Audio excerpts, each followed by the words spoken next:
Hi there, and welcome to A&P with Dr. O.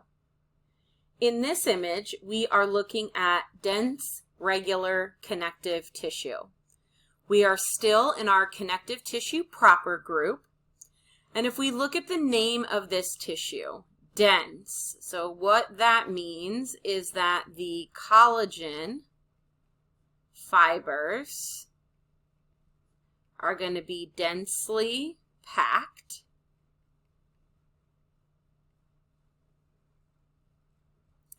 And regular, that means they are going to have an organized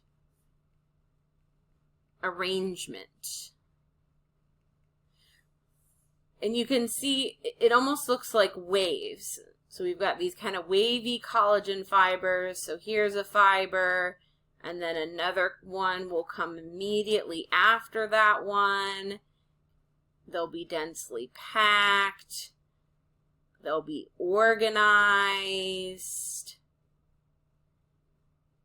and that's what creates kind of that wavy pattern of collagen fibers, indicative of dense, regular connective tissue.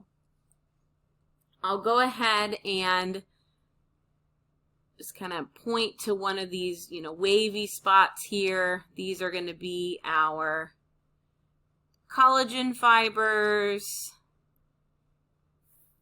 All of this tissue that we see here is the same thing. It's all dense, regular connective tissue. And then in order to find the cells, we look for those nuclei. We can see, several nuclei throughout, and these, again, would be fibroblast nuclei.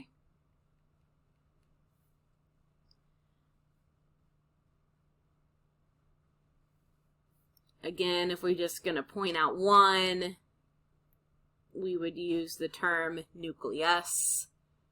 But we can see several of those fibroblasts among the collagen fibers.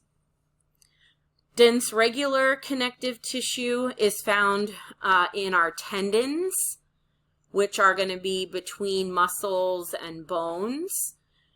Dense regular connective tissue is also found in our ligaments, which connect bone to bone.